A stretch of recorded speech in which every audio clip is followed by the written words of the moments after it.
नमस्कार, ग्वालियर लाइव देख रहे हैं आप और इस समय हम आपको सीधी तस्वीरें दिखा रहे हैं मांडरे की माता से, जहां पर ज्योतिरादित्य सिंधिया हैं जो कि शमी का पूजन करते हैं। और यह जो परंपरा है रियासत काल से चली आ रही है। यहां पर हमारे साथ सिंधिया स्टेट के ही कुछ सरदार मौजूद हैं जो कि उनके ही वंशज हैं। इनसे हम बातचीत करके जानते हैं क्या ये पूरा कार्यक्रम है और किस उद्देश्य से ये मनाया जाता है। जैसा कि सबको मालूम है कि ये एक शांति का, समृद्धि का और कहते हैं कि सद्भावना का प्रतीक है। शमी का पेड़ जो होता है वो शनि का दोष भी मुक्त करता है।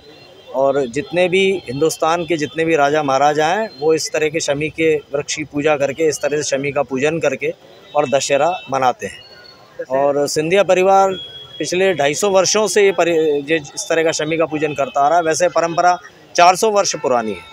400 वर्ष पुरानी है। अच्छा, ये जो राजनीति आज के समय में बात करें, राजसी जो परिधान होते हैं वो पहनते हैं, तो आप भी क्या सिंधिया स्टेट से जुड़े हुए थे, तो आपके इतिहास के बारे में थोड़ा सा बताइए। देखिए, जब सिंधिया परिवार कनेर खेड़कर शिंदे हैं ये लोग, कनेर खेड़ से जब सातारा के पास एक छोटी सी जगह है जहाँ से वो लोग निकले थे और उन्होंने वहाँ से लड़ते लड़ते जब ये पानीपत तक गए और जब लौटे तो उन्होंने लश्कर को अपनी राजधानी बना लिया, लश्कर में स्थायी हो गए। इसके पहले उज्जैन मालवा इनकी राजधानी रहा।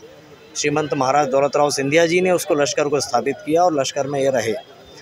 उनके साथ में जितने भी सिपह सलार, जितने भी सरदार परिवार वहाँ से निकले वो सब यहाँ स्थायी हो गए।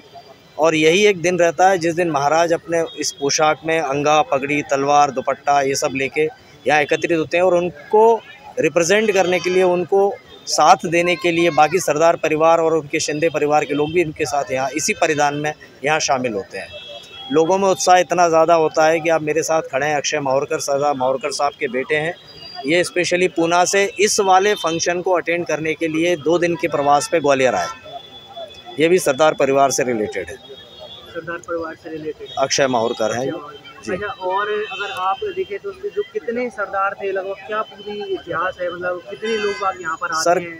यहाँ पर जो अगर सरदार परिवार देखा जाए तो 9 सरदार परिवार थे, जिसमें कदम, महाड़ी, है ना, फाल्केज, सबके अलग अलग अपने अलग अलग बाड़े रहे, अलग अलग परिवार रहे। हर इसका एक परिवार का एक सरदार रहा उसमें। और बाकी शिंदे परिवार जो वहाँ से चले थे इनके साथ यहाँ पर, वो बाकी शिंदे परिवार यहाँ स्थापित हुए। उसके बाद समय बदलता गया और बाकी और भी जगह के लोग यहाँ आके स्थापित हो गए और तब से ग्वालियर आपके सामने। तो आप देख सकते हैं आज हमारे साथ में जो सिंधिया स्टेट के समय के जो लोग बाग हैं, जो सरदार हैं, वो हमारे साथ बातचीत हुई है। और जो कार्यक्रम है वो इसी तरीके से मनाया जाता है और लगभग सदियों पुरानी परंपरा है। रियासत कालीन कह सकते हैं, रियासत तो अब नहीं रही लेकिन उनके जो अंश हैं वो आज भी हमें ग्वालियर में परिलक्षित होते हैं। तो बने रहें ग्वालियर लाइव पर और भी न्यूज़ संबंधित अपडेट्स के लिए।